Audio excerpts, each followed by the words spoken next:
Assalamualaikum warahmatullahi wabarakatuh. Salam sejahtera untuk kita semua. Perkenalkan, saya Edi Syahputra, Sarjana Pendidikan Magister Pendidikan, dosen tetap program studi pendidikan biologi, Fakultas Pendidikan Matematika dan Ilmu Pengetahuan Alam, Institut Pendidikan Tapanuli Selatan.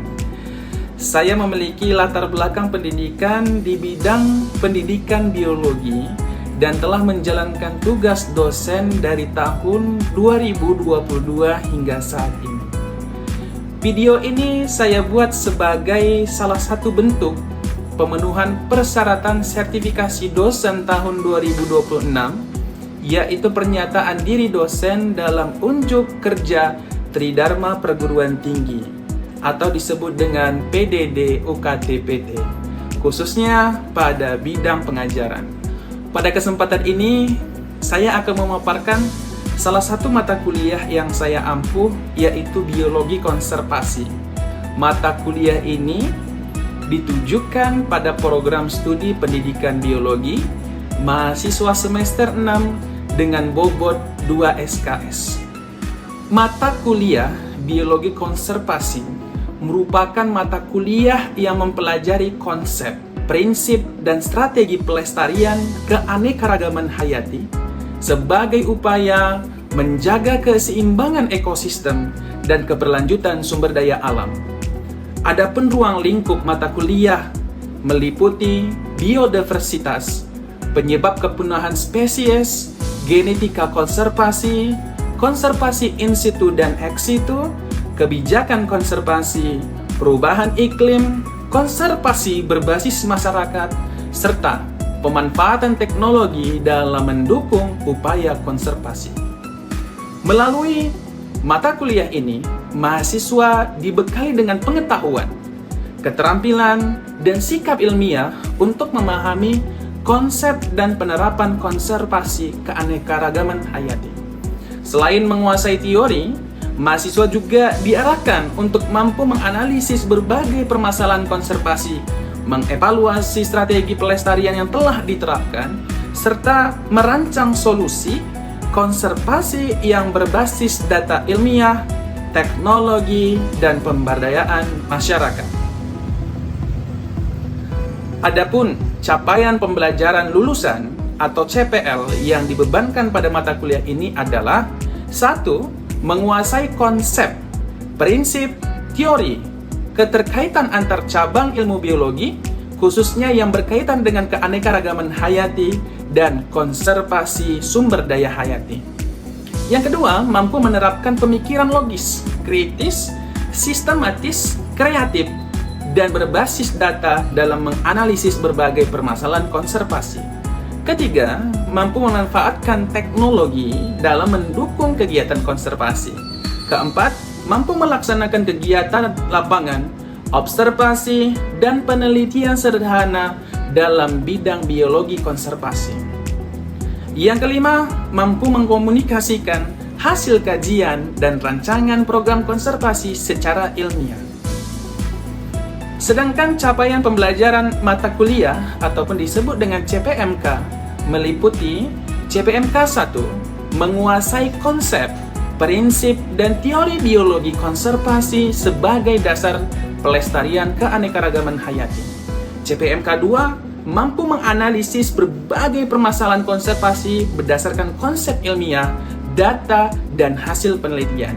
CPMK ketiga, mampu mengevaluasi strategi konservasi in situ, ex situ, kebijakan konservasi, serta konservasi berbasis masyarakat.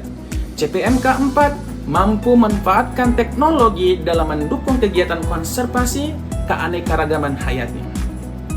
CPMK 5, mampu merancang dan mempresentasikan program konservasi berbasis data ilmiah untuk menyelesaikan permasalahan lingkungan secara berkelanjutan.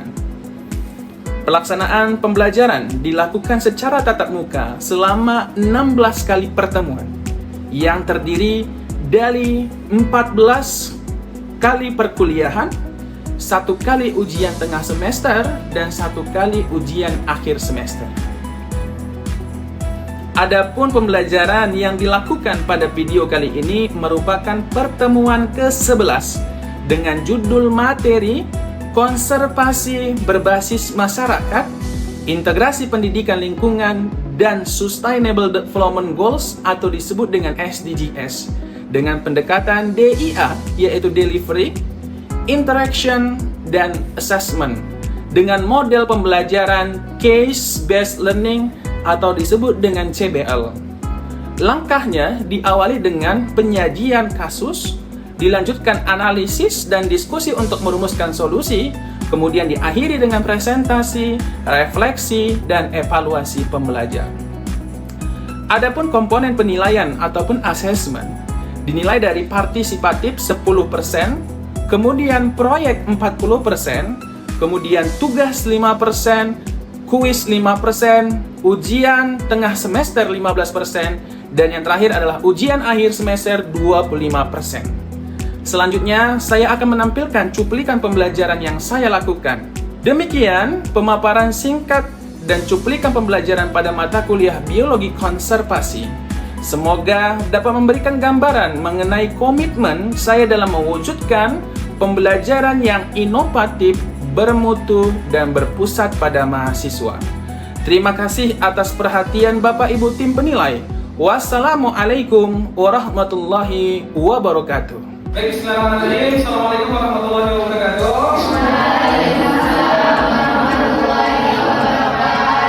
Apa kabar Anda hari ini? Untuk memulai pembelajaran kita pada pagi yang berbahagia ini, mari kita berdoa terlebih dahulu menurut keyakinan kita masing-masing. Doa dimulai. Doa selesai. Oke, kita akan melanjutkan pertemuan ke-10. Kemarin kita sudah membahas materi pertemuan ke-10 dan kita hari ini akan membahas materi pertemuan ke-11. Hari ini kita akan membahas tentang konservasi berbasis masyarakat atau integrasi pendidikan lingkungan dan SDGs atau disebut dengan Sustainable Development Goals. Oke. Sebelum kita memulai atau masuk kepada materi hari ini, Bapak akan merecall kembali apa yang menjadi pengetahuan kita di minggu lalu. Oke? Sudah siap ya? Kayaknya tugasnya sudah diselesaikan? Sudah. Oke, baik. Coba amati dan lihat gambar yang ada di PPT atau di slide. Nah, sekarang tugasnya Anda mengaitkan tugas tersebut dengan gambar yang sudah ada. Nah, tugas yang kemarin itu adalah bagaimana Anda menganalisis atau memilih sebuah jurnal yang berkaitan dengan isu tertentu. Nah, hari ini Bapak sajikan dua gambar. Oke? Bapak kasih waktu 2 menit untuk berpikir karena ini sudah menjadi tugas dan Bapak tidak kasih lama-lama lagi untuk mempersiapkan. Oke. Cukup? Ada yang ingin berpendapat? Silakan.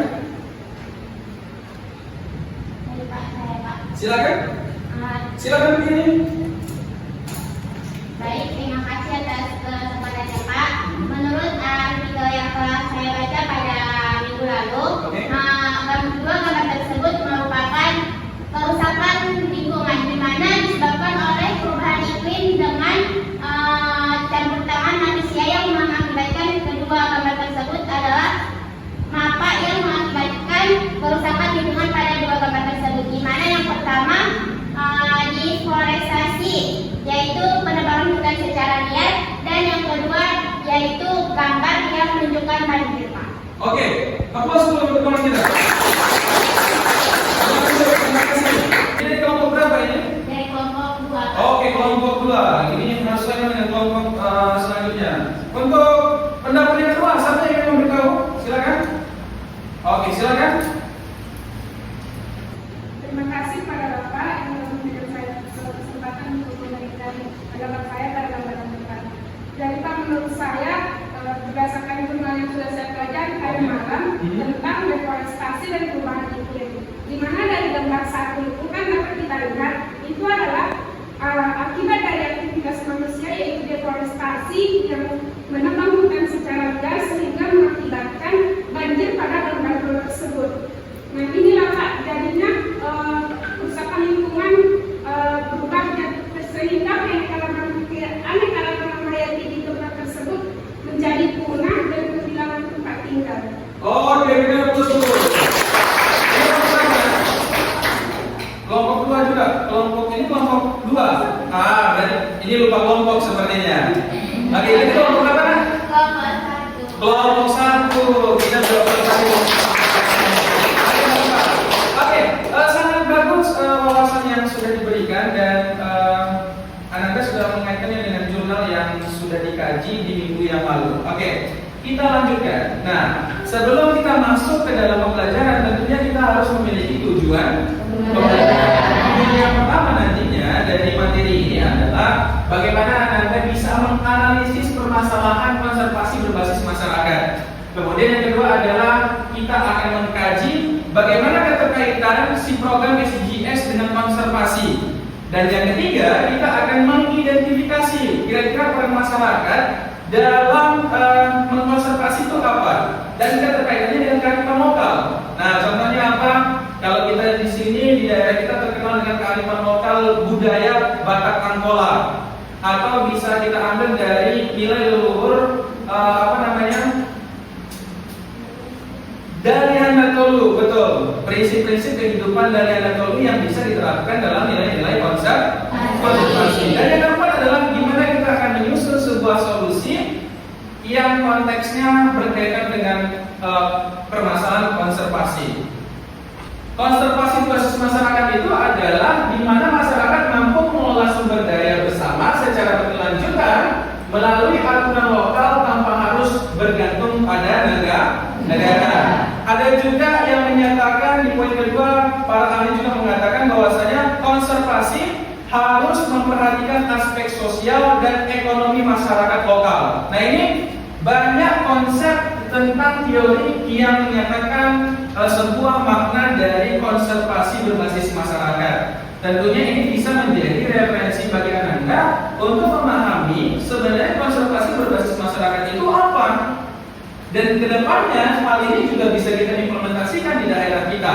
Apalagi nanti ya ada trust issue, ada sesuatu yang telah terjadi di daerah kita, yaitu yang berkaitan dengan bencana alam ataupun bencana Sumatera yang baru-baru ini terjadi. Dan ini berada di lingkungan kita. Dan ini juga berkaitan dengan bagaimana keterlibatan konservasi masyarakat dalam melindungi hutan atau melindungi ekosistem kita. Oke, tadi sudah dikasih teori pemahaman. Nah, sekarang silakan coba analisis peran dan masalah masyarakat dalam konservasi melalui berita berikut. Ada beritanya dan silakan di-scan. Ini ada Padletnya. Anda bisa memberikan pendapat melalui Padlet ini. Oke? Bapak akan coba lihat Padletnya terlebih dahulu dan kita lihat jawaban. Sudah bisa? Bisa diakses? Oke. Kalau sudah bisa diakses, caranya adalah tambahkan postingan, kemudian tulis jawabannya. Misalnya di sini Edisha Putra, kamu tulis pendapat kamu apa di sini, bla bla bla bla bla misalnya. Terus kamu bisa pilih warna merah atau kuning, kemudian silahkan dipublikasikan. Nah, muncul kan jawabannya ya? Oke, silakan. Tadi udah di-scan Padletnya? Lihat sekali lagi ini Padletnya, silakan di-scan dulu.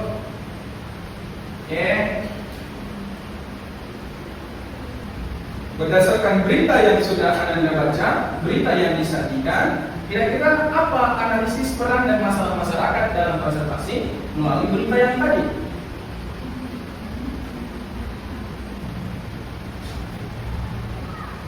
Sudah ada jawaban? Belum?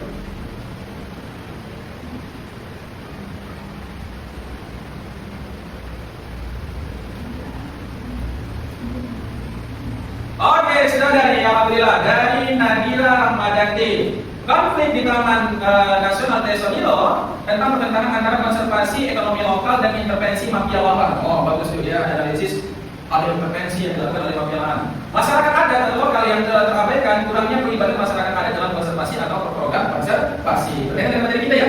Artinya apa? Ada permasalahan di Taman Nasional Tesonilo di mana masyarakat mulai diabaikan dalam konsep melakukan konservasi. Padahal di dalam teori kita menyampaikan bahwasanya konservasi berbasis masyarakat itu sangat dibutuhkan. Ada lagi Pak Ijan. Menurut saya dari cerita yang telah saya baca, banyaknya mafia lahan yang menjual negara secara ilegal. Bagus ini cara membacanya, sudut pandangnya. Oke. Ada lagi. Satu kesempatan lagi untuk satu orang. Oke. Terakhir. Oh bagus nih. Mas Dia ini harap masalah utamanya biasanya adalah keterbatasan dana, kurangnya pengetahuan hukum, koordinasi yang lemah dengan berbagai lembaga resmi dan konflik antara kebutuhan. Oke. Jawabannya sangat luar biasa dan Bapak tetap menantikan jawaban-jawaban yang lain karena ini menjadi satu nilai tugas kita ya. Silakan tetap diisi, namun kita tetap melanjutkan pembelajaran kita hari ini terlebih dahulu. Baik. Karena sudah tahu nih apa peranan masyarakat dalam berita tersebut, maka Bapak meyakini kalian sudah memahami konsep dasar dari konservasi berbasis masyarakat. Nah, sesuai dengan judul yang kita sampaikan, bukan hanya soal konservasi, kita juga mengaitkannya dengan bagaimana SDGs itu bisa diimplementasikan untuk konservasi. Nah, kita lihat dulu. SDGs itu apa, Pak? SDGs itu adalah Sustainable Development Goals atau bahasa Indonesia adalah tujuan pembangunan berkelanjutan. Ini merupakan agenda global yang ditetapkan oleh United Nations untuk mencapai pembangunan berkelanjutan yang direncanakan dicapai di tahun berapa? 2030. Lalu apa konteks konservasi yang berkaitan dengan SDGs? Yang pertama, menjaga keseimbangan lingkungan. Yang kedua, meningkatkan kesejahteraan masyarakat. Yang ketiga, inilah keterkaitan antara SDGs dengan konservasi. Ketika kita mempersiapkan lingkungan, ketika kita mempersiapkan lingkungan hidup kita menuju masa depan, menjaga lingkungan kita melalui konservasi, menjaga flora kita, menjaga fauna kita melalui konservasi, maka kita sedang ikut dalam rencana pembangunan berkelanjutan untuk mempersiapkan lingkungan di masa depan. Oke, kita lanjut. Nah, si SDGs ini punya 17 tujuan. Anda bisa lihat ada warna-warni ya, ada 1 sampai ke 17. Inilah tujuan dari SDGs tersebut. Kira-kira dari pandangan analisis pertama Anda, kira-kira tujuan yang paling berkaitan dengan konservasi yang mana? Silakan dong, silakan. Oke. Nadira, silakan. Silakan berdiri dulu. Menurut saya Pak, kelompok yang 11 Pak, yaitu kota dan permukiman yang berkelanjutan Pak. Nomor berapa itu? Nomor 11. Oke, nomor 11, kota dan permukiman yang. Oke, ada lagi yang ingin berpendapat? Silakan. Menurut saya Pak, yang menentukan dengan konservasi itu poin ke-15 yaitu ekosistem daratan. Ekosistem? Oke, ekosistem daratan ya. Baik, ada terakhir yang lain sampai mau berpendapat? Bapak kasih kesempatan terakhir. Ya Pak? Silakan. Ragu-ragu ya silakan. Menurut saya Pak, nomor 3 Pak, yaitu penanganan perubahan iklim. Penanganan perubahan iklim. Oke. Apapun yang Anda jawab, ini merupakan memiliki keterkaitan dengan tujuan konservasi berbasis masyarakat. Tentunya, apapun dari poin 1 ke sampai 17 memiliki keterkaitan. Tapi mana yang paling berkaitan itu bisa kita telaah dari tujuan masing-masing dari poin tersebut. Oke, sebenarnya bisa kita jawab di Mentimeter, tapi nggak apa-apa, kita interaksi secara langsung ya.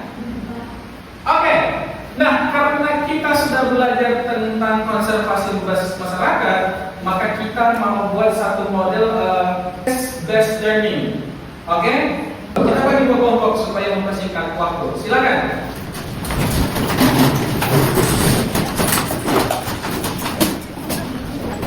Sebelum diskusi kelompok dimulai, di kelompok 1 ada kelompok 1.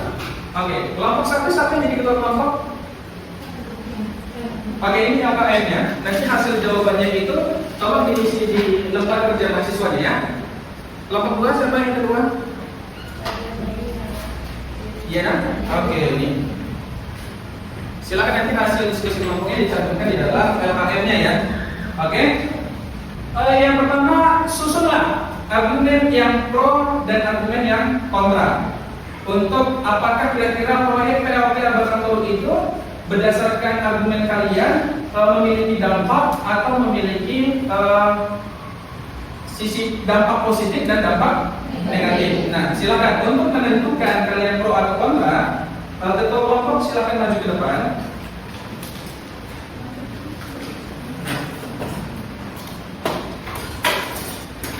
Bapak akan ada dua kertas yang sudah Bapak tulis, dan setelah Bapak acak, silakan pilih dan Anda di tim yang mana.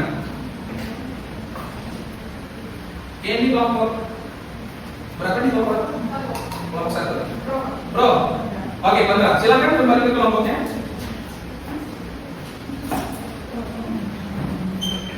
Bapak kasih waktu 2 menit untuk mendiskusikan dan sampaikan pendapat argumen kalian dan sanggahan. Oke, cari gimana pertama susun argumennya dulu di LKN-nya, kemudian kaitkan dengan SDGs, sampaikan faktanya dan berikan solusinya. Kemudian setelah Bapak kasih 2 menit untuk berdiskusi, selanjutnya kita akan menyampaikan argumen. Setiap kelompok diberikan waktu 3 menit dan diberikan waktu 2 menit untuk kelompok lain menyanggah pendapat dari kelompok yang lainnya. Paham ya?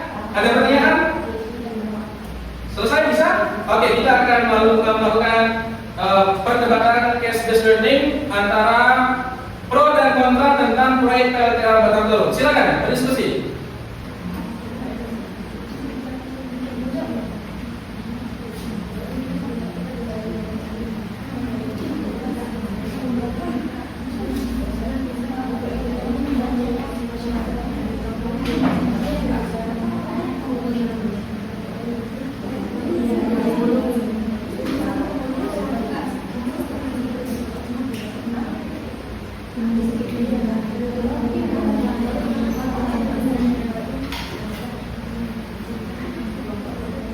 Ini nama kelompoknya apa?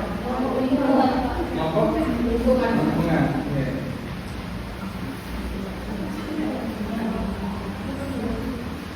Ini nama kelompoknya apa? Marah.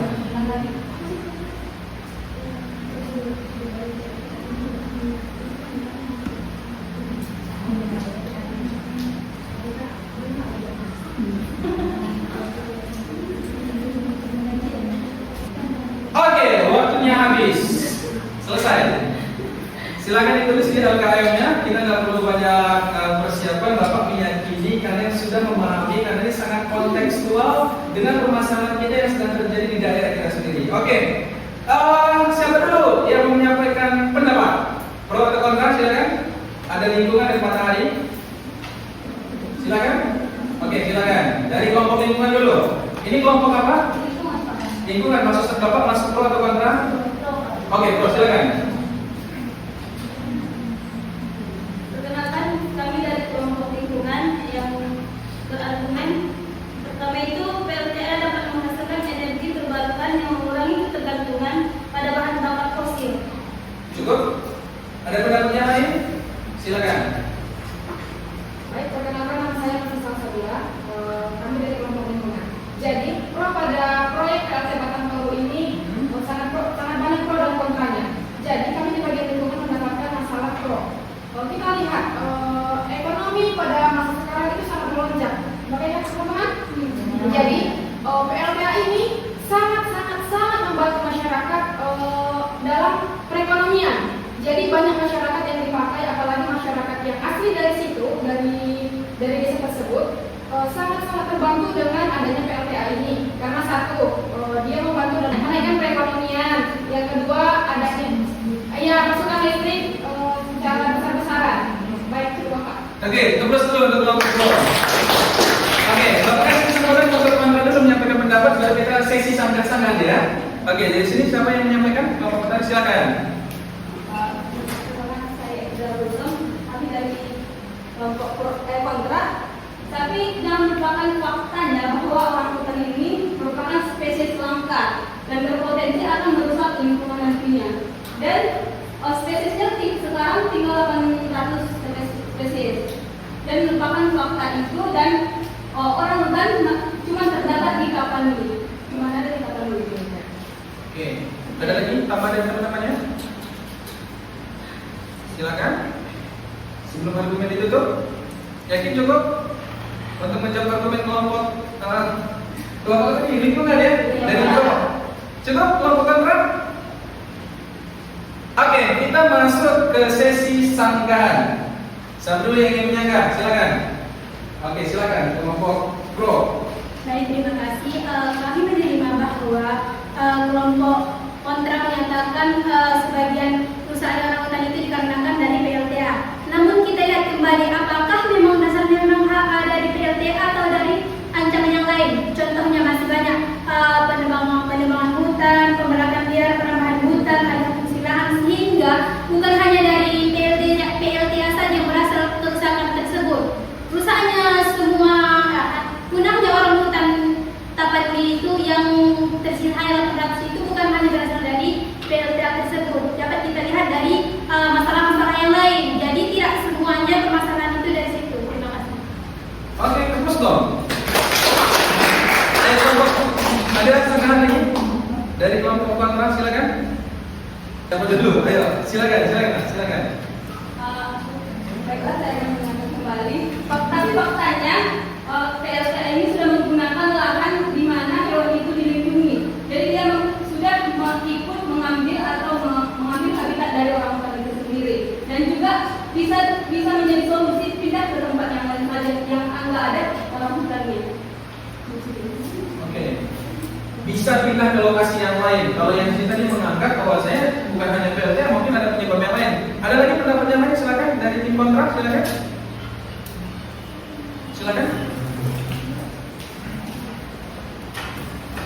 Jadi menurut saya dari kelompok ini menyatakan bahwa orang hutan tersebut sangat berpengaruh terhadap habitat manusia juga, lingkungan manusia juga, karena saling berkesinambungan. Di mana orang hutan membutuhkan manusia, maupun manusia juga membutuhkannya. Orang hutan membutuhkan manusia membutuhkan alamnya, orang hutannya. Oke, itu dari kelompok kontra. Silakan dari kelompok pro, siapa lagi? Boleh yang lain juga berpendapat. Tidak apa-apa, silakan sampaikan. Gak apa-apa. Ayo. Silakan. Dari pro. Baik, terima kasih. Memang, tapi di sini kita tidak hanya lihat satu sisi. Bukan hanya karena rusaknya orang hutan. Adanya PLTA ini juga bermanfaat bagi masyarakat. Contohnya, bagi untuk lapangan pekerjaan bagi masyarakat sekitar, pasokan listrik untuk daerah tersebut, dan juga air bersih. Jadi, kalau kita pembahasannya itu seandainya PLTA ini berhentikan, otomatis masyarakat sebagian akan kehilangan pekerjaan, ada yang kekurangan air bersih, dan ekonomi juga akan menurun. Jadi kita tidak bisa melihat hanya satu sisi saja. Bukan hanya karena rusaknya orang hutan, rusaknya habitat orang hutan, apalagi terutama pada orang hutan Tapanuli itu, tetapi kita juga harus melihat sisi pada masyarakat. Adanya PLTA itu juga menguntungkan bagi masyarakat. Seperti itu. Cukup? Terima kasih. Ada sanggahan dari kontra? Jadi argumen dari pro sudah mulai menguat ya. Kontra gimana? Keduanya memiliki argumen yang kuat dan sangat ilmiah. Dan satu mempertimbangkan lingkungan, satu mempertimbangkan faktor ekonomi. Tidak apa-apa, karena di sustainable development goals itu memiliki 3 pilar yang harus seimbang. Pilar apa saja? Pilar lingkungan, pilar sosial, karena disebut dengan interaksi masyarakat, dan yang ketiga adalah pilar ekonomi. Baik, untuk case yang ketiga ataupun case yang terakhir, ini menjadi tugas. Silakan Anda mengerjakan di buku LKM atau lembar LKM yang sudah Bapak sebar dan Bapak share ke Anda semua. Kita akan bertemu di minggu depan, dan jangan lupa dikerjakan LKM-nya, dan debat ataupun case based learning-nya akan kita lanjutkan di minggu selanjutnya. Terima kasih, kita sudahi pertemuan kita ini, dan terus untuk semangat kalian Bapak sudahi. Wassalamualaikum warahmatullahi wabarakatuh.